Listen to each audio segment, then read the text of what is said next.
Hello, my friends. Welcome to another episode of Shining Through. Shining Through is a place where we talk about how light overcomes darkness, how struggle can be something that can move you towards Christ, towards a better relationship with your Father in heaven, the most important relationship that you can have. I heard an interview recently that has given words to something that I have personally been experiencing. And I just want to take a moment to share that with you. It was an interview done by Jordan Peterson, who was talking to Jim Caviezel and Tim Ballard. And as he interviewed these two heroes of mine, I felt such gratitude for his ability to articulate some of the things on my heart and for these heroes in their journey to choose the light and shed light where there is such darkness in the world. First, if you do not know these two names, you need to know them. Tim Ballard is the man who runs Operation Underground Railroad, and what he has dedicated his life to is saving trafficked children. And his story will both break your heart and give you that hope that there are good people who are fighting for light and for freedom. And he has teamed up with Angel Studios, and they have created the most amazing movie. It's called Sound of Freedom. And he asked Jim Caviezel to be the lead role playing Tim Ballard in his journey saving these children. And if you have not seen it yet, it's in theaters right now and it is life-changing. And yes, I am giving a shameless plug, trying to get you to go and see it, but I do not get any kickback from that. It's just my personal desire to help those who are trying to get messages out there that matter to the world. So check out Sound of Freedom. There's a link in my show notes. They even have free tickets if you can't afford it. Okay, there's my end of my soapbox. Back to the interview. So Jordan Peterson is talking to Jim Caviezel and Tim Ballard. And in this interview, these three men are talking about that relationship with God and how it helps you overcome the darkness and let the light shine through. Jordan talks about the classic example of Cain and Able. And that's when I felt like they articulated something that I needed to share with you. So if you think about Cain and Abel, they are two different pathways toward God and away from God. And often when we think of Cain and Abel, we think, how in the world could Cain have killed Abel? How could he have stooped that low? But it all starts with a lack of accountability and humility. You see, God gave some laws and he required sacrifice of both Cain and Abel. And Abel gave a sacrifice that God accepted because it was full of his heart and his willingness, and it strengthened his relationship with God. But Cain felt like it wasn't fair, like God was asking too much of him. And when God pointed out his flaw, he blamed God. He did not take responsibility and shift his actions. He said, it's not fair. The system is wrong. It's your fault, God. It's not my fault. And that unwillingness started to grow. That resistance, that victimhood grew and grew. And he started looking at the world in a way that he was wronged and that it was everyone else's fault.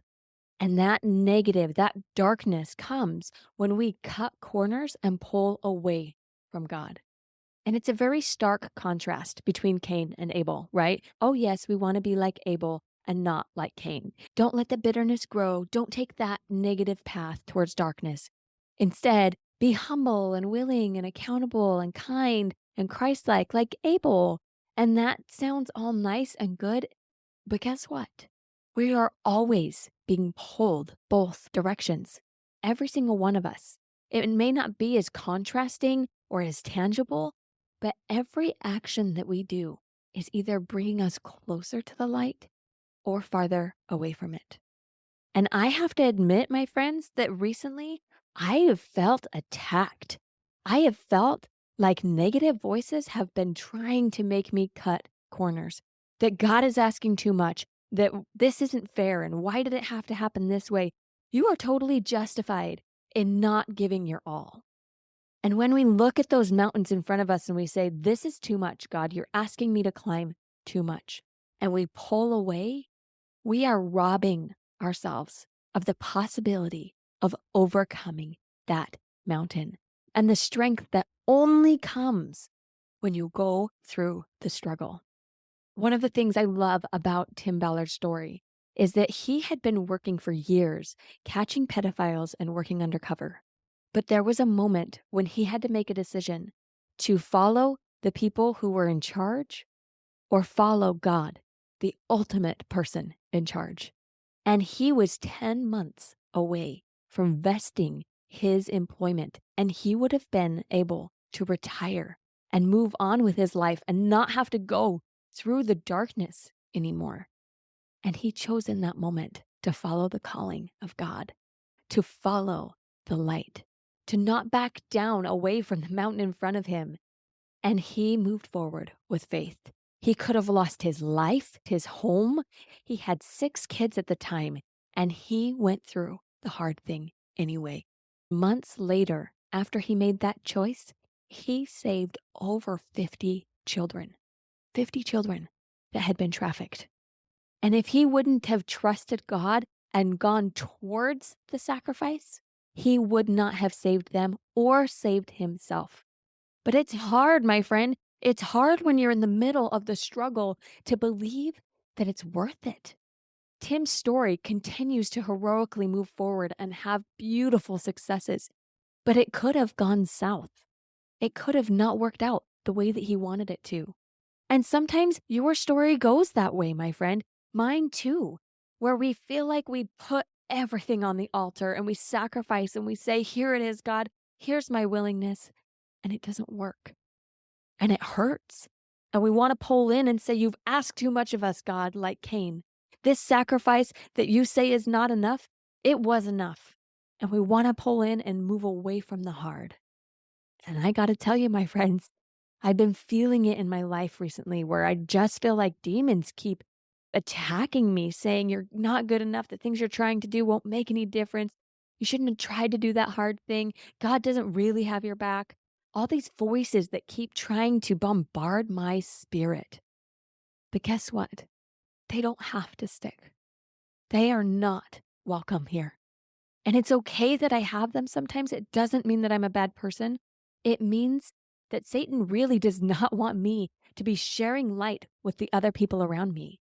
He wants me to pull away and to brood and to hide.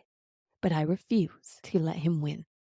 And so I'm on here and I'm sharing my voice and I'm inviting you to check in and share yours too. And I wanted to tell you about this moment that I had last week where I felt God answer my prayer. Because sometimes when we feel like we're being asked to sacrifice a lot, it's hard when you don't feel like there's something in it for you. And I know that that is such a human thing to say, well, God, what's in this for me? Because it really isn't about me or about you. It's about becoming like Christ who gave everything, and it wasn't about him. But in one of those human moments, I said, God, I can see why you're asking me to go through these hard things for other people. The experience I've been having helps me be a better coach, a better friend, a better mother, a better daughter. But I want to know, God, can you just tell me what's in it for me? Not just for me to help others, but for me. And it's been in the back of my heart, feeling guilty, honestly, that that's been a question on my mind. But it's there and it's real. And if you're feeling that, it's okay to have that question. Well, my friends, last Sunday, I was sitting in church and we were singing this hymn. It's called A Poor Wayfaring Man of Grief. And if you've never heard it before, take a moment to listen. It's about someone who finds a poor man who is struggling on his journey and he helps him multiple times to get through the struggle. And in the end, that man was Christ. And the last beautiful lines of that song are words from the Savior's mouth that say, "These deeds shall thy memorial be. Fear not, thou didst them unto me." And as I sang these words, it was as if he said them to me. These deeds shall your memorial be. Fear not, you're doing them unto me. And when that message sank into my heart, it was enough. It was enough for whatever it is that God is asking me to do, even though it is small compared to so many, like Tim Ballard. Each deed is counted, not only for my good, but for my relationship with Christ Himself. Every good deed that you do, my friend, you are doing to Him. Every person you show kindness to, every time you choose to sacrifice, you transform that sacrifice into something greater. The Latin root of the word sacrifice means to transform into something better. You are not giving up when you sacrifice. You're giving it new life. Time you give to something is never wasted. It's transformed. And it transforms you and it transforms your relationship with Him. I am so grateful for the courageous heroes in this world like Tim Ballard that teach us how to move closer to that light and how to overcome the mountains in front of us. And the only way truly to do that is to surrender your will to God. He is the one who helps you overcome each mountain, know which pathway to take, and add the true light that will help illuminate that path forward. When we try and do it our way, we pull away from the way that matters most, His way. He is the way. I invite you today to look at your life and see if there is something that He is calling you to do to move forward in faith and do something hard. Please lean in. Do whatever it is He's asking you to do, because He promises that it transforms you and helps you come closer to Him. These deeds shall thy memorial be. Fear not, thou didst them unto me. That is His call. And that is my prayer for you, my friends, this day, that you will do the hard and surrender to His will and let Him guide you, and He will give you something even better on the other end. This world needs your light, and you have more of it to give than you even know. Keep shining, my friends. He is with you today. Healing is possible. If you feel stuck on your healing journey, you do not have to stay there. I've created an empowering quiz that helps you know exactly why you're stuck, what phase you're at in your healing journey, and gives you 3 simple things you can do right now to help you move forward. All you have to do is go to thelightcoach.com/quiz and take this free 5-minute quiz. I promise it will help you move forward and create that life of peace, hope, courage, and joy that you want to live. It simply starts by taking a quiz and seeing what's possible. I can't wait to see what you create next.